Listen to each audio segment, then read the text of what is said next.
শব্দ শুধু শব্দ নয়, একটা ছোট্ট শব্দ যেমন ভালোবাসি, ক্ষমা করো, তুমি পারবে, এই শব্দগুলো কখনো কখনো ওষুধের থেকেও শক্তিশালী হয়ে ওঠে। আবার আরেকটা শব্দ যেমন তুই কিছুই না, তোর দ্বারা কিছু হবে না, একজন মানুষের আত্মবিশ্বাসকে মাটির সাথে মিশিয়ে দিতে পারে। আমরা প্রতিদিন যেসব শব্দ উচ্চারণ করি বা শুনি, তার প্রতিটি যেন এক একটা শক্তিশালী অস্ত্র বা ওষুধ। শব্দের এই জাদুকরী শক্তি হয় গঠনমূলক, নয়তো ধ্বংসাত্মক। আমরা যদি বুঝতাম আমাদের বলা প্রতিটি শব্দ কতটা গভীরভাবে আরেকজনের জীবনে প্রভাব ফেলে, তাহলে হয়তো আমরা অনেক বেশি সচেতনভাবে কথা বলতাম। মানুষ যখন কোনো কথা বলে, তখন তা শুধু মুখ দিয়ে বলা হয় না, সেটা আসে চিন্তা থেকে, বিশ্বাস থেকে, অভিজ্ঞতা থেকে এবং সবচেয়ে বড় কথা, হৃদয়ের গভীর অনুভূতি থেকে। কোনো একজন যখন বলে আমি তোমার পাশে আছি, তখন সেটা যদি হৃদয় থেকে আসে, তাহলে তা যেন হাজারো ঝড়ঝঞ্ঝার মধ্যে আসার বাতিঘর হয়ে দাঁড়ায়। ঠিক তেমনি কেউ যখন কষ্ট দিয়ে বলে তুই আমার জীবনের বোঝা, তখন সেটা জীবনভর বয়ে বেড়ানো এক অদৃশ্য ক্ষত হয়ে যায়। শব্দ হৃদয়ে ছোঁয়া, হৃদয়ে বিদ্ধ করে এবং হৃদয়ে গড়ে তোলে। রাহুল নামের একটি ছেলে জীবনের অনেক চ্যালেঞ্জ পার করছিল। দরিদ্র পরিবার, স্কুলে সব সময় উপহাস, বন্ধুরা বলতো তুই ব্যর্থ হবি, কারণ তোকে দিয়ে কিছু হবে না। সে বিশ্বাস করেছিল এই কথাগুলো। কিন্তু একদিন স্কুলের এক নতুন শিক্ষক তাকে বললেন, রাহুল, তুই আলাদা। আমি তোর চোখে সম্ভাবনার আলো দেখতে পাচ্ছি। শুধু এই একটি বাক্য বদলে দিল তার মনোভাব। রাহুল শুরু করল নিজেকে তৈরি করতে, কঠোর পরিশ্রম করতে, কারণ সে প্রথমবার নিজের মধ্যে আলাদা কিছু দেখেছিল, একজন শিক্ষকের বলা শব্দের মাধ্যমে। বছর পেরিয়ে সে হয়ে উঠল একজন সফল উদ্যোক্তা। যখন তাকে জিজ্ঞাসা করা হয় তার জীবনের সবচেয়ে বড় টার্নিং পয়েন্ট কি, সে এক বাক্যে উত্তর দেয়, সেই শিক্ষক আমার জীবন বদলে দিয়েছিলেন, শুধু একটা বাক্য বলে। শব্দ মানেই মুখে উচ্চারিত বাক্য নয়। চোখের ভাষা, দৃষ্টিভঙ্গি, নীরবতা, সবই এক একটা শব্দ।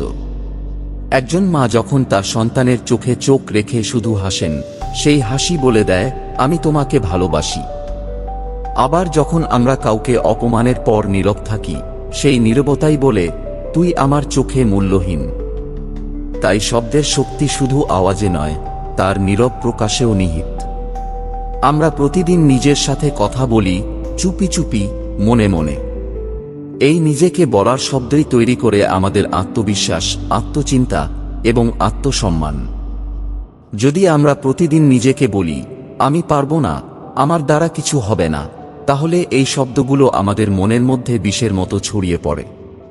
আবার যদি আমরা নিজের মনেই বলি আমি চেষ্টা করব, আমি উন্নতি করতে পারি, তাহলে সেটাই হয়ে ওঠে আমাদের অভ্যন্তরীণ মোটিভেশন। আত্মকথন হচ্ছে নিজেকে প্রশিক্ষণ দেওয়ার ভাষা। যে নিজের মনে ইতিবাচক শব্দ ব্যবহার করতে পারে, সে বাইরের নেতিবাচক শব্দকে সহজেই প্রতিহত করতে পারে।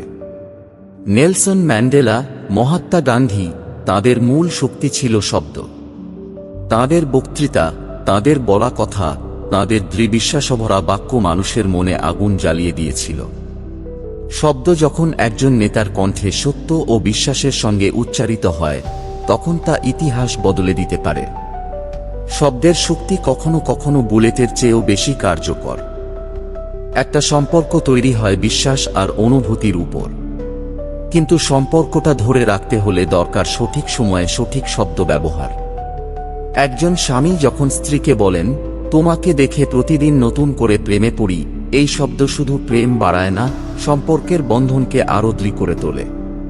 আবার যখন কোনো প্রিয় মানুষ বলে বসে তোমার সাথে থাকলে আমার দম বন্ধ লাগে, তখন সেই শব্দ মুহূর্তেই ভালোবাসার ভিত নড়িয়ে দেয়। সম্পর্ক শব্দ দিয়েই গড়ে, আবার শব্দ দিয়েই ভাঙে। শৈশবে কেউ যদি বারবার শুনে তুই অলস, তুই তোর ভাইয়ের মতো হতে পারিস না, তোর দ্বারা কিছু হবে না, তবে সেই শিশুর মনে জন্ম নেয় এক অনির্বচনীয় ভয় ও হীনমন্যতা। এমন অনেক প্রাপ্তবয়স্ক মানুষ রয়েছেন যারা জীবনে অনেক কিছু অর্জন করলেও একসময় শোনা কিছু নেতিবাচক শব্দের আঘাত এখনো বুকের মধ্যে বহন করে চলেছেন। সেই শব্দগুলো তাদের ভিতরটাকে দুর্বল করে রাখে, অদৃশ্য শিকল বেঁধে রাখে। একজন শোকাহত মানুষ যখন শোনে, আমি আছি তোমার পাশে, তখন সেই শব্দ হয় হৃদয়ে জোড়ানো এক ধ্বনি। কেউ যখন দুঃখ পায়, তখন শুধু আমি বুঝতে পারছি বলা একটা শব্দই তাকে অনেকটাই হালকা করে দেয়। আবার একজন যখন নিজের ভুল স্বীকার করে আমি দুঃখিত বলে, তখন সেই শব্দ সম্পর্ক পুনর্গঠনের প্রথম ধাপ হয়ে ওঠে। ক্ষমার, সহানুভূতির এবং ভালোবাসার শব্দগুলো পৃথিবীর সবচেয়ে বড় প্রতিষেধক। শব্দের সত্যিকারের শক্তি কেবল ভাষায় নয়, তা আসে মনোভাব থেকে।